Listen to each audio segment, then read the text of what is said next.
Seguimos subiendo, es la influencia de la respiración sobre el cerebro. En el año 2017, la Universidad de Stanford publica por primera vez lo que se llama la neuroanatomía de la respiración, es decir, a qué zonas del cerebro influye la respiración. Entonces, lo que vieron es que con la forma en la que respiramos influye en las zonas cerebrales que están involucradas en la atención, en la memoria y la gestión de las emociones. Lo que nos dice la neurociencia es que lo más adecuado, tanto desde un punto de vista inmune, pero en este caso estamos hablando desde un punto de vista cerebral, es la respiración que sea nasal. Inspirar por la nariz. Cuando inspiramos por la nariz ya estamos haciendo un proceso de limpieza del aire, que no lo tenemos cuando inspiramos por la boca. Gran parte de la población es respiradora bucal.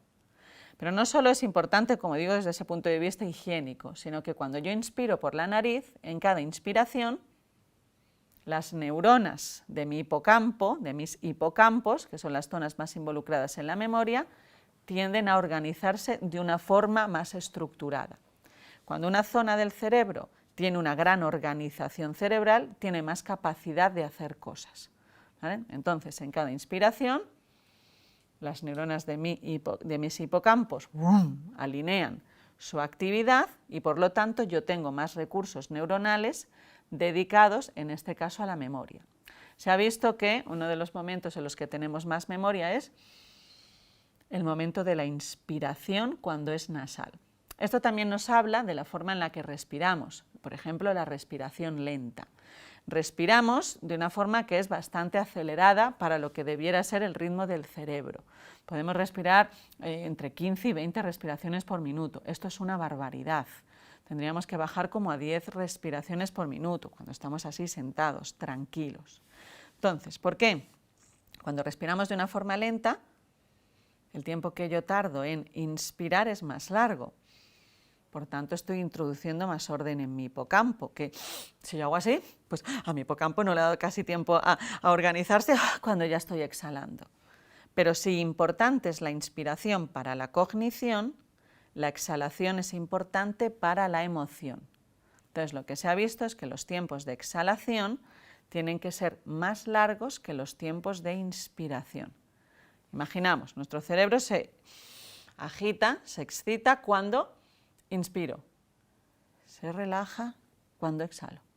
Si no le damos tiempo suficiente a esa relajación, que le cuesta un poquito más que la inhalación, no nos hemos relajado. Hay un artículo de la Universidad de Tokio muy interesante que vieron que las personas que tardan poco tiempo en exhalar tienden a ponerse más nerviosos, a estresarse más cuando llega una situación que es difícil de gestionar.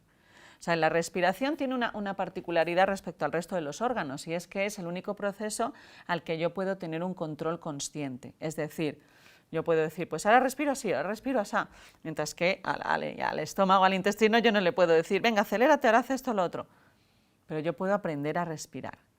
¿Cómo aprendemos a respirar? Pues el paso fundamental es aprender a observar nuestra respiración, ¿no? Por eso esa importancia de tomarse esos minutos a lo largo del día de voy a observar de forma completamente ecuánime cómo estoy respirando. Me familiarizo con mi propia respiración. Entonces, entrenar ese dar cuenta de la respiración hace que a lo largo del día en mí se active el ¿cómo estoy respirando? Entonces, yo aprendo a reconocer, me estoy poniendo nerviosa, me estoy cansando, estoy tal. Aprendo a discernir mis estados mentales. Si yo sé cómo trabajar mi propia respiración, puedo decir, bueno, en este momento voy a respirar de otra forma porque necesito o prefiero estar en otro estado. Conociendo mi propia respiración, se dice que puedo aprender a migrar de un estado cerebral a otro. Esto ya lo decían en tradiciones mucho más antiguas que las nuestras, pero ahora científicamente pues lo vemos desde esa neuroimagen, ¿no? Aprender a familiarizar, a reconocer y a poder conducir nuestra propia respiración. Se dice, ¿no? Y también en la neurociencia, que una respiración a la deriva es una mente a la deriva. Está muy relacionado. Nosotros en el laboratorio investigamos cómo la respiración, cuando es espontánea, cuando es a la deriva, está relacionado con ese pensamiento espontáneo, rumiante, que nos es tan difícil de gestionar. Entonces está muy relacionado ese pensamiento espontáneo con una respiración espontánea.